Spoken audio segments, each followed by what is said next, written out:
Colorado Territory, 1875. Owen Griffith stared out across the rolling plains as dawn broke over his modest homestead. 25 years on this earth, and the last 3 spent carving a life from the unforgiving frontier, had left him with one certainty: a man survived alone or not at all. The graves behind his cabin stood as testament to that harsh truth. First his father, then his mother, followed by his neighbor Samuel Watson just last month. The frontier took everyone eventually. Owen ran a hand over his stubbled jaw, his hazel eyes scanning the horizon where the rising sun painted the grasslands gold. At 6 feet tall with broad shoulders from years of ranch work, he cut an imposing figure despite his youth. His light brown hair curled slightly where it met his collar, in need of a trim he'd been too busy to seek. Love is a luxury men like us can't afford, his father had told him before consumption took him. The West demands everything, leaves nothing for sentiment. Owen had taken those words to heart. The nearest town was 30 miles away, his closest neighbor now gone, and winter approaching. Sentiment wouldn't chop wood or mend fences. He'd come to accept loneliness as the cost of survival. That emptiness inside him, the one that gnawed most fiercely on quiet nights by the fire, was just another hardship to endure, like drought or blizzard. A man who allowed himself to need others only invited heartbreak when the frontier inevitably took them. Owen filled his days with work. The small cattle herd needed tending. Fences required mending. Game needed hunting. The routine kept his hands busy and his mind occupied. If he sometimes found himself talking to his horse just to hear a voice, well, that was between him and the chestnut gelding. His gaze drifted to the Watson homestead visible across the shallow valley. The cabin stood empty now, the small barn beside it. Samuel had been a good neighbor, quiet, hard-working, keeping to himself as Owen did. They'd helped each other when needed, shared meals at Christmas, but maintained the respectful distance frontier men observed. Owen hadn't even known Samuel had a family until the man mentioned daughters back east in his final, fevered days. Should have brought them west, Samuel had muttered. Too afraid of this life for them. Too afraid they'd suffer. Too afraid they'd die like their mother. Owen had promised to write to them of their father's passing, and he had. A short, respectful letter explaining Samuel's sudden fever and peaceful death. He'd packed the man's few possessions, buried him properly, and expected that to be the end of it. The Watson property would likely be claimed by someone else come spring, or fall to the government eventually. The sharp crack of wheels on the rough trail pulled Owen from his thoughts. A wagon appeared on the horizon, heading toward the Watson homestead. Visitors were rare enough to warrant investigation. He whistled for his horse and swung into the saddle, curiosity and wariness battling within him. Strangers meant complication, and complication meant danger more often than not.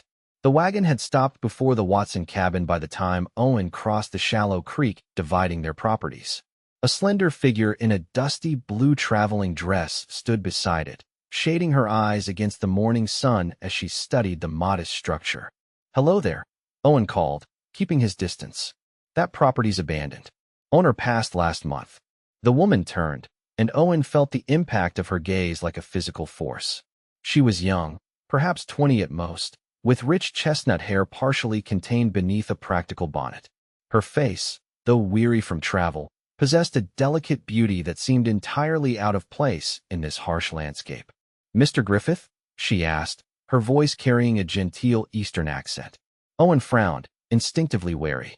I'm Tabitha Watson." She gestured to the cabin. "Samuel Watson was my father." Owen dismounted slowly, trying to mask his surprise. "Miss Watson, I didn't expect. That is, your father never mentioned you would come." He didn't know. Sadness flashed across her features.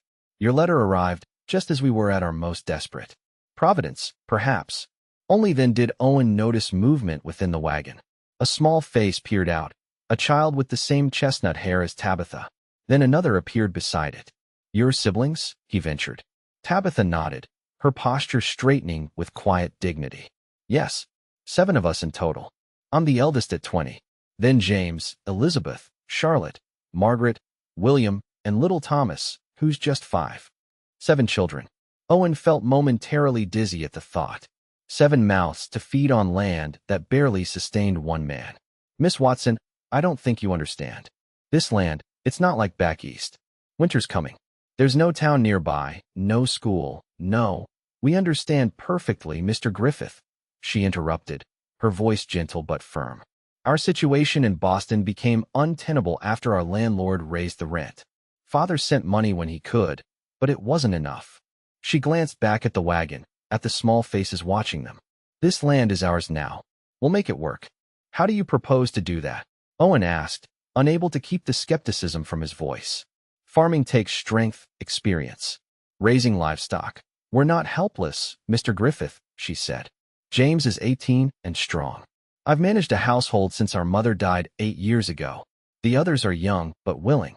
Father left us this land, and we have nowhere else to go. Owen removed his hat, running a hand through his hair in frustration. Everything in him screamed that this was madness.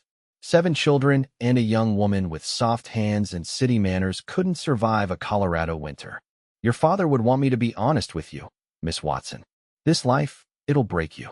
Tabitha smiled then, a small, tired expression that somehow conveyed more determination than fear. Perhaps, but we Watsons don't break easily. She turned toward the cabin, then hesitated. Father mentioned you in his letters. Said you were a good man. I hope. She paused, choosing her words carefully. I hope we might count on your neighborly advice, at least initially. Before Owen could formulate a response, a boy, James, he presumed, jumped down from the wagon and began helping his siblings descend. They were a mismatched set, ranging from the gangly teenager to the tiny boy clutching a wooden horse. All bore the same travel-weary expression, mingled with apprehension and curiosity as they stared at their new home. All 7 of us are yours, said Tabitha softly, her blue eyes meeting his. To advise, I mean. If you're willing. Something shifted in Owen's chest, an uncomfortable sensation like his heart had suddenly grown too large. These children, this woman, they were walking into certain hardship, possibly death. His conscience wouldn't allow him to simply ride away. I'll help where I can, he said finally, replacing his hat. But don't expect miracles, Miss Watson. Her smile brightened then, transforming her tired face into something that made Owen look quickly away. Thank you, Mr. Griffith. Sometimes faith and hard work are better than miracles anyway. As he helped them unload their meager possessions, Owen silently cursed Samuel Watson for putting him in this position. These people didn't belong here. They couldn't survive. And when they failed, when the land or the weather or disease took them, he would bear witness to it all. Another set of graves to remind him why a man stood stronger alone. Yet as little Thomas solemnly handed him a small trunk with treasured books, and Tabitha directed her siblings with gentle efficiency, Owen felt the first tremor in his long-held conviction. The next 2 weeks passed in a blur of activity. Owen found himself riding to the Watson homestead each morning, ostensibly to check on their progress, but increasingly involved in their efforts to prepare for winter. The cabin needed repairs. The roof leaked, the door hung crooked, the chimney required cleaning. The well needed attention, the fences mending. James proved a quick study, eager to learn ranching skills. The girls, Elizabeth at 15, Charlotte at 13, and Margaret at 11, tackled domestic tasks with varying degrees of skill but unwavering determination. William, 8 years old and full of questions, followed Owen like a shadow, while Thomas offered solemn assistance carrying tools. And Tabitha, Owen found himself increasingly aware of her presence. The graceful way she moved despite evident exhaustion. Her quiet authority with the children. The surprising moments of humor that emerged despite their circumstances. On the 10th day, Owen arrived to find her struggling with the ancient cook stove, her face smudged with soot, frustration evident in every line of her body. This infernal contraption, she muttered when she noticed him. I cannot make it draw properly. Owen knelt beside her, examining the stove. Chimney's likely clogged. Haven't had a good cleaning since your father left, I expect. He glanced at her, noticing a streak of black across her cheek. You've got. He gestured vaguely at his own face. Tabitha touched her cheek, succeeding only in spreading the soot further. Owen found himself smiling, the expression feeling foreign on his face. Here, he said, pulling a handkerchief from his pocket. He hesitated, then handed it to her rather than reaching out himself. Their fingers brushed during the exchange, and Owen felt an unexpected jolt. Tabitha's eyes widened slightly, suggesting she'd felt something too. She looked away quickly, focusing on cleaning her face. "Mr. Griffith," she said after a moment, "why do you live alone?" The question caught him off guard. "That's just how it is out here." "Is it?" "Father wrote that many settlers came as families." She studied him with those clear blue eyes. "He said you lost yours." Owen stiffened. "Your father talked too much." "Or perhaps not enough," she countered gently. 7 children without a mother or father need to understand loss. The cabin suddenly felt too small. Owen stood abruptly. "I should check that chimney from outside." He escaped into the crisp autumn air, unsettled by how easily she'd breached his carefully constructed walls. That evening, as he rode home alone, Owen realized with disturbing clarity that the Watson family had begun to matter to him. Their success or failure was no longer academic. The thought of spring arriving to find 7 fresh graves was suddenly unbearable. His routine had irrevocably shifted. The emptiness of his cabin struck him anew each evening when he returned from their homestead, filled with noise and life. Where once he'd found solitude restful, now it echoed with absence. A week later, Owen rode toward town for supplies. A journey he'd planned to make soon anyway, he told himself, though the list of items Tabitha had shyly requested influenced his timing. 30 miles of open country gave a man too much time to think. Samuel Watson had been dead 6 weeks now. His children had been on this land for 3 of those weeks. Winter would arrive within a month, bringing snow and bitter cold. The Watsons' provisions would last through January if they were careful. Their firewood supply remained insufficient despite Owen and James working daily to increase it. By any logical assessment, they faced impossible odds. Yet each day, Owen found himself reluctantly impressed by their adaptability. James had natural skill with animals. Elizabeth proved surprisingly adept at hunting, her quiet nature lending itself to patience. Charlotte's organizational abilities kept their small household functioning, while Margaret displayed an unexpected talent for identifying edible plants. Even the younger boys contributed in their ways. And Tabitha, she was the heart of it all, holding them together with quiet strength and unflagging faith. Owen found himself watching her too often, noticing things he shouldn't. The grace of her hands as she kneaded dough, the curve of her neck when she bent over her sewing, the rare moments when exhaustion gave way to genuine laughter. Dangerous thoughts, dangerous feelings. The frontier killed such softness. In town, Owen purchased necessities for both homesteads, ignoring the shopkeeper's curious questions about his expanded list. He added extra coffee, knowing Tabitha rationed her own portion to ensure James received a full cup. He selected hard candies for the children, small luxuries they couldn't justify, but that would bring momentary brightness to difficult days. As he loaded his purchases, a hand clapped his shoulder. Owen turned to find Henry Mills, a rancher whose property lay 20 miles north. "Griffith, haven't seen you since spring roundup. Heard you got new neighbors. Watson's family come to claim his place." Owen nodded cautiously. News traveled remarkably fast despite the vast distances. "Widow woman with youngsters, I heard," Mills continued. "Folks are taking bets on how long before she gives up and heads back east." Something cold settled in Owen's stomach. 7 children. Oldest girl's 20, boys 18. Mills whistled low. "Worse odds than I thought. No woman alone can manage that spread with winter coming." He shook his head. "Shame. Pretty young thing, is she?" Owen's hands tightened on the wagon reins. "They'll manage." "Sure they will," Mills replied, his tone making clear he believed the opposite. "Unless." He gave Owen a speculative look. "Young man like you, unmarried, next property over. Convenient solution all around, if you take my meaning." The suggestion, and Mills's knowing grin, triggered a surge of anger Owen hadn't expected. "Miss Watson isn't looking for solutions of that nature. All women are looking for security, Griffith, especially ones with 6 hungry mouths depending on them. You could do worse." Mills shrugged. "Of course, if you're not interested, Jenkins over at the Mercantile mentioned riding out that way himself. Widower with 3 grown sons, solid place." Owen forced himself to unclench his jaw. "Good day, Mills." The journey back seemed longer, Owen's thoughts churning. Mills's crude implication had revealed an uncomfortable truth.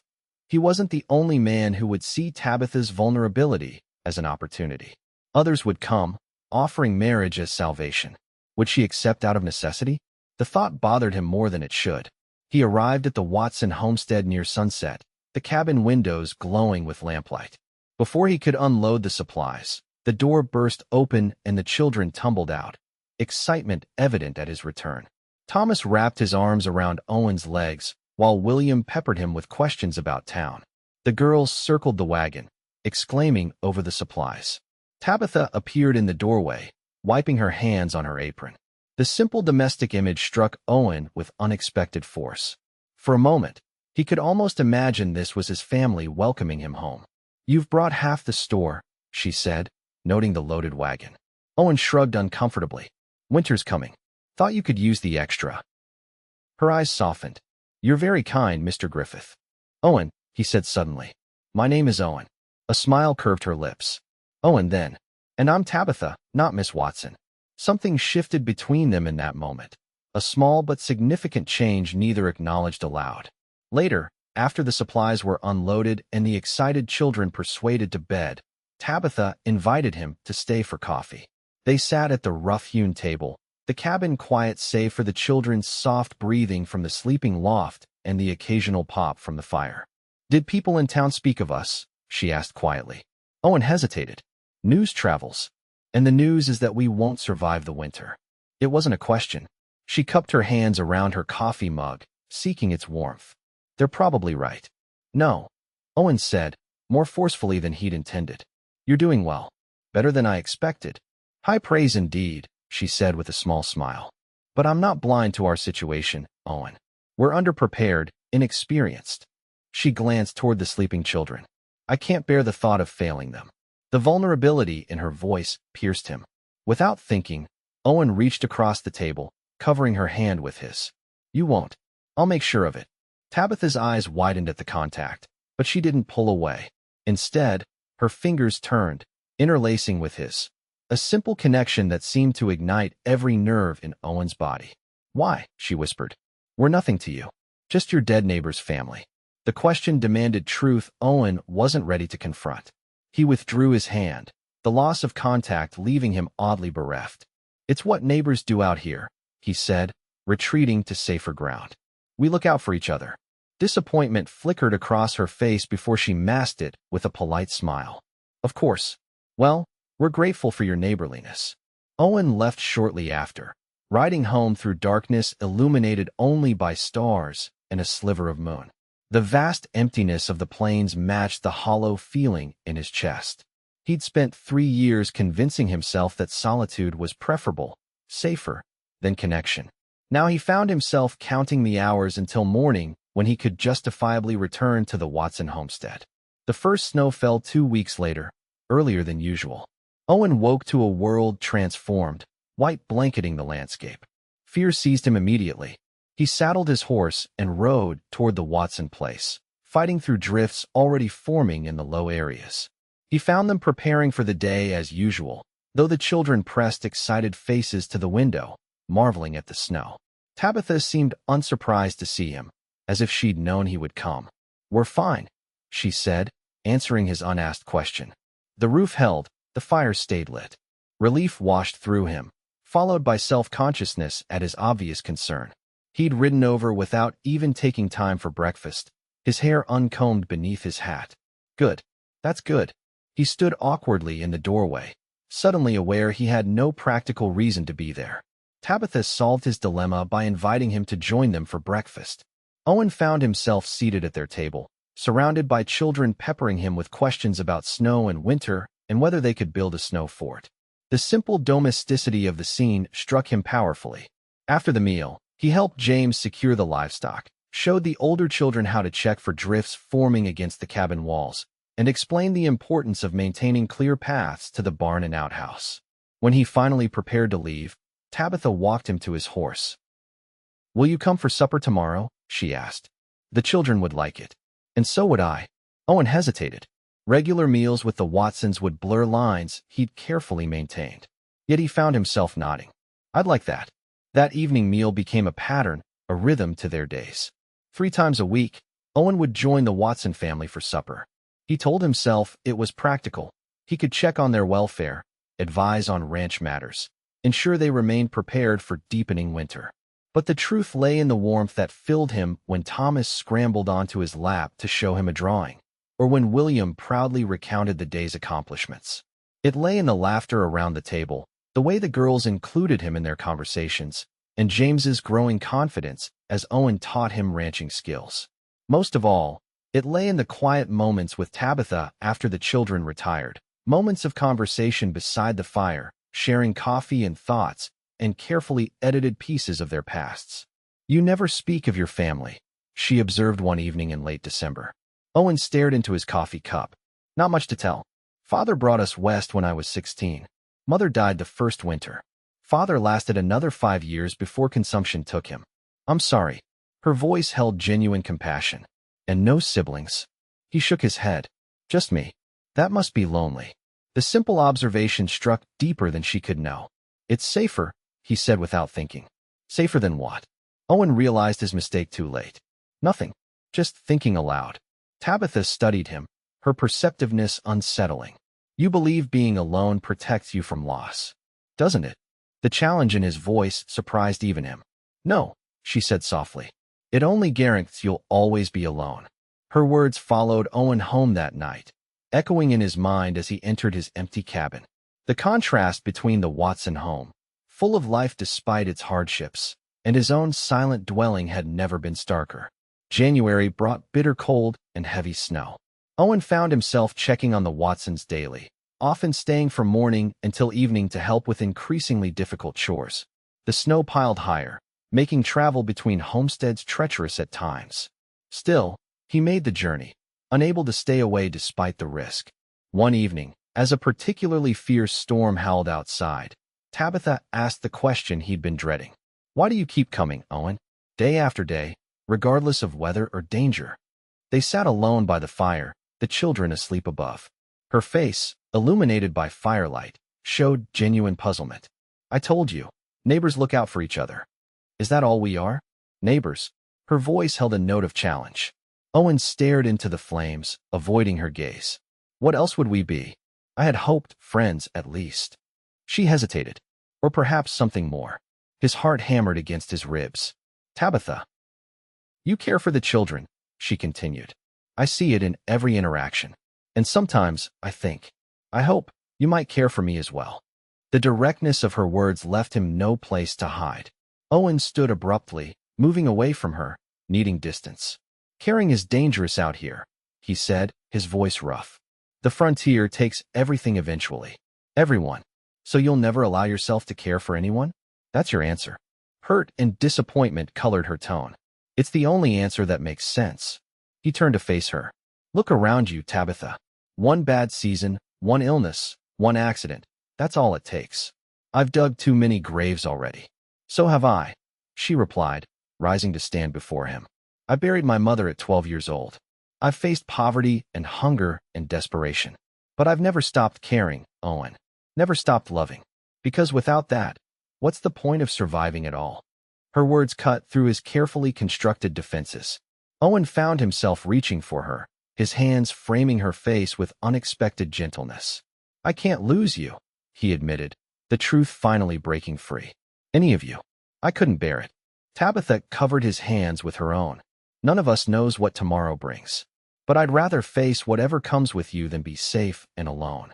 The space between them vanished as Owen lowered his head, his lips meeting hers in a kiss that began tentatively but quickly deepened.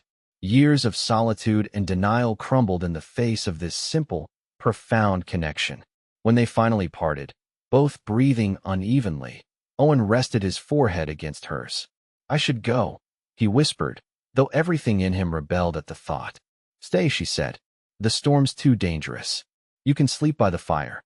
He nodded, knowing she was right about the weather, if nothing else. That night, lying on a pallet near the hearth, Owen listened to the storm rage outside, while 7 souls slept peacefully above him. For the first time in years, he felt something dangerously like hope. February brought brief respites between storms, enough for Owen to check his own homestead occasionally and tend to necessary chores. But increasingly, his life centered on the Watson cabin, where he now spent most nights sleeping before the fire. The arrangement raised no eyebrows among the children, who had come to view him as a fixed part of their lives. One clear morning, Owen and James rode to check fence lines damaged by drifting snow. The young man had proven himself a capable ranch hand, absorbing Owen's teachings with natural aptitude. "You're in love with Tabitha, aren't you?" James asked abruptly as they worked to repair a fallen section. Owen nearly dropped the fence post he was holding. "That's a forward question." James shrugged, unrepentant. "Just wondering when you're going to marry her, is all." "That's—" Owen struggled for words. "Complicated." "Doesn't seem complicated to me. You love her. She loves you. We all see it."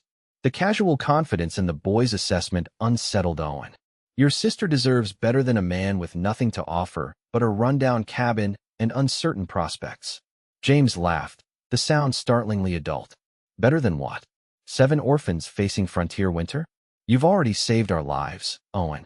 Tabitha knows that. I don't want her gratitude." "Good, because that's not what she's offering." James drove a post into the ground with surprising force. "She smiles differently when you're around. Laughs more. Worries less. That's not gratitude."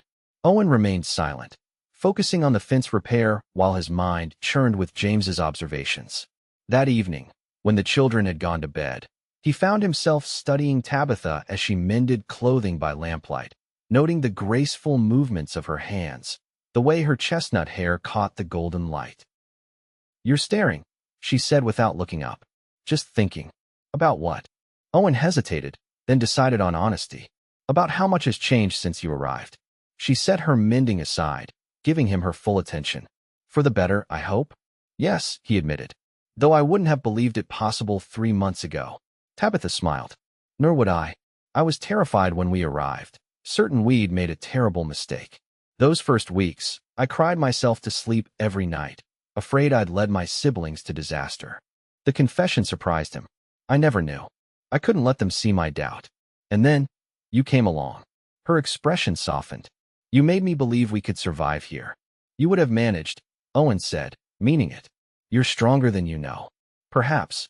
But I'm grateful I didn't have to find out alone." She reached across the small space separating them, taking his hand. "I've come to care deeply for you, Owen. I think you know that." The simple declaration sent warmth spreading through him. "I care for you too. More than I thought possible." Her eyes searched his. "But," Owen sighed, squeezing her hand gently, "but caring for someone out here, it's a risk I never planned to take." "Some risks are worth taking." She moved closer, her free hand coming to rest against his cheek. "Worth everything." When she kissed him this time, Owen let himself believe, just for a moment, that she might be right. March arrived with the first hints of spring, snow melting in sunny patches, birds returning, days lengthening. The Watson homestead showed signs of permanent habitation now.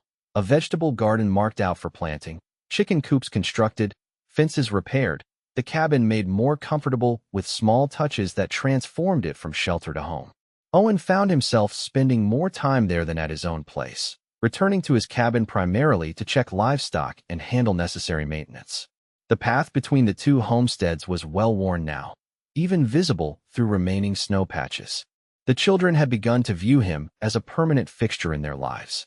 Thomas called him Papa Owen when half asleep, a slip that filled Owen with complicated emotion. Elizabeth sought his advice on hunting. William shadowed him during chores. The girls included him in their plans and dreams for the homestead's future. And Tabitha, their relationship had deepened into something neither named aloud but both recognized. Shared glances, brief touches, stolen kisses when the children weren't watching. Evenings of quiet conversation that ended increasingly reluctantly when Owen left for his pallet before the fire. One evening, as they sat together on the cabin's small porch watching the sunset, Tabitha brought up a subject they'd both avoided. "Spring's almost here," she observed. "You'll be busy with your own place soon." "Calving season. Planting." Owen nodded, understanding the unasked question. "Yes. Will we see less of you then?"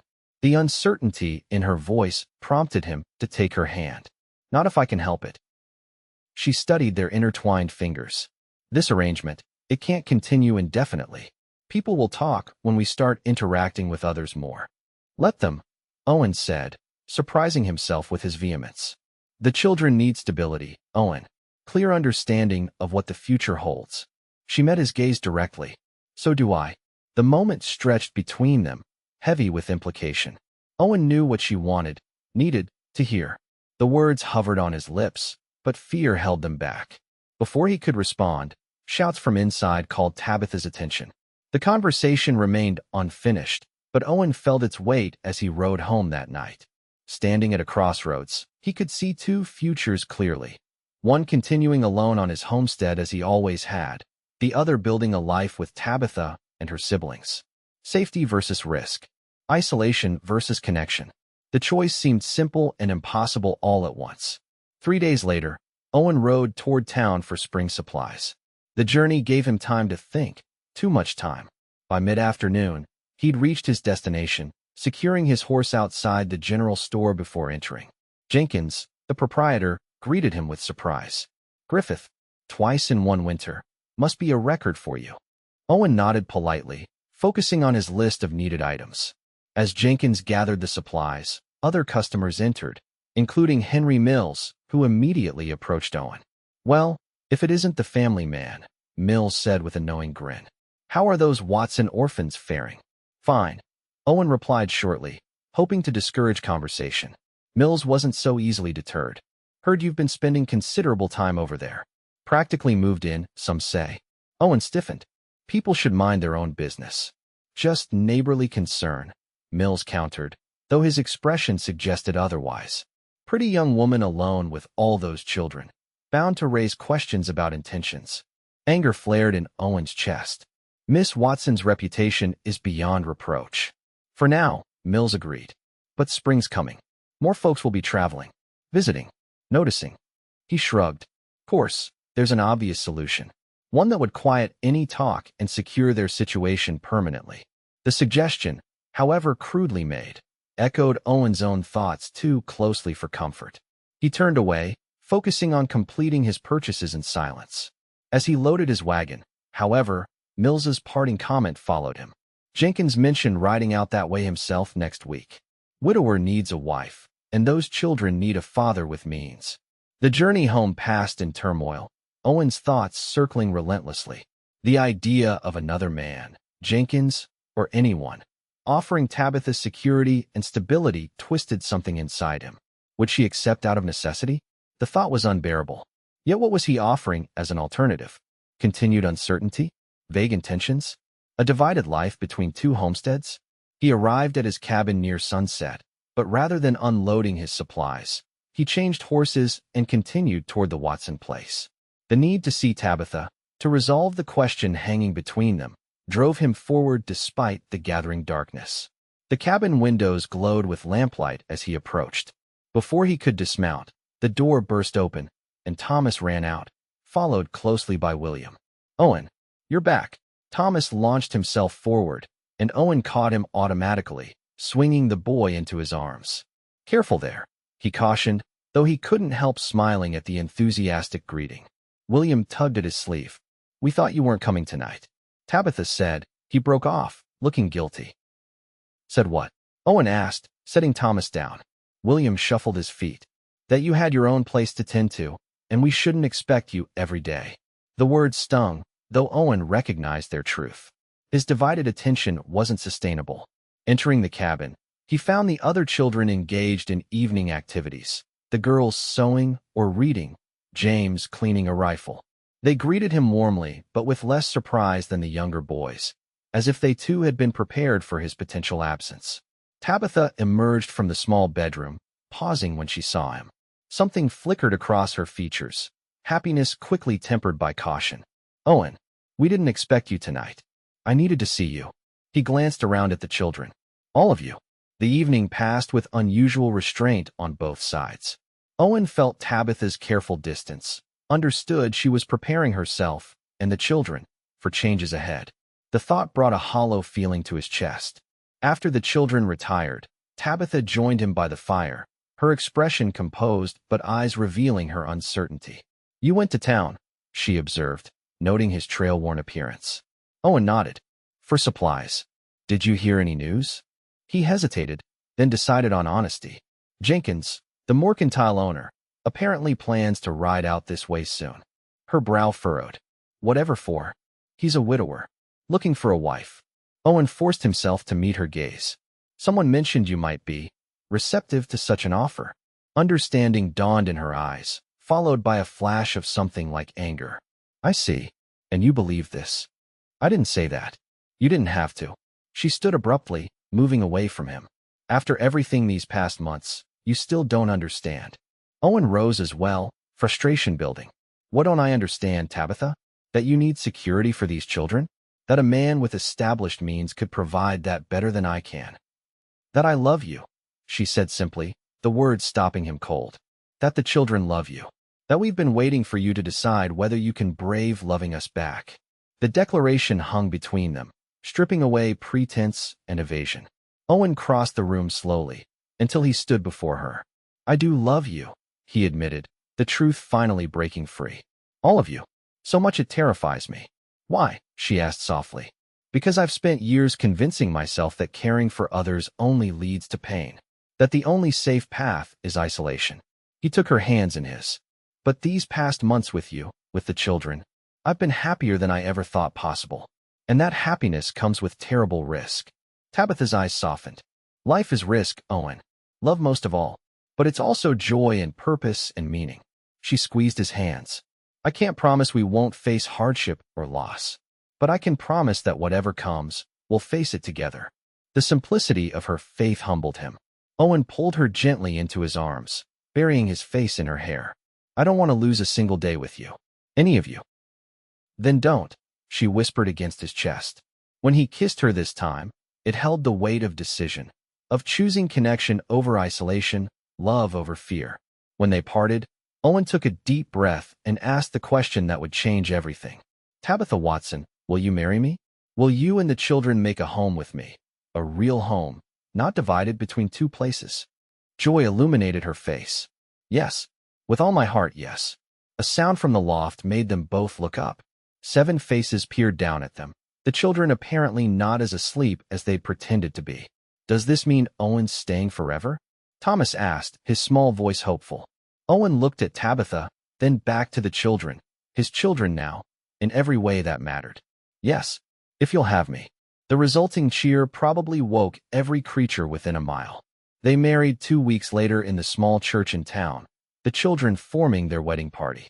Owen had spent those weeks moving between homesteads, preparing his cabin for a family, transferring essential items, planning for their merged future. They would live primarily at his place, which was larger and better constructed, but maintained the Watson homestead too, using it for storage and eventually expansion as the children grew. The townspeople attended the wedding in surprising numbers, curious about the match they'd speculated over all winter. Owen noted with satisfaction that Jenkins and Mills both witnessed his triumph, though neither looked particularly disappointed. The community welcomed the new family with unexpected warmth, several women promising to visit when roads improved, offering friendship to Tabitha after her isolated winter. That evening, after the children were settled in their new home, Owen stood with his wife on the porch of the cabin that had once felt so empty. Stars blazed overhead in the vast Colorado sky. The air carried the promise of spring, and beside him stood the woman who had changed everything. Happy? He asked, his arm around her waist. Tabitha leaned against him, her contentment evident. More than I ever imagined possible. Owen kissed her temple, marveling at how completely his life had transformed in just 6 months. Where once he'd believed the frontier offered only hardship and loss, he now saw possibilities stretching before them. The land remained harsh, the future uncertain, but they would face it together, all 9 of them, a family forged by circumstance but bound by choice and love. All 7 of us are yours, Tabitha had said that first day. She couldn't have known how thoroughly those words would change him, challenging everything he believed about survival and connection in this wild country. Now, as spring bloomed across the Colorado plains, Owen Griffith understood what his parents never had, that true survival wasn't found in isolation but in community, in family, in love brave enough to risk heartbreak. And that was worth everything.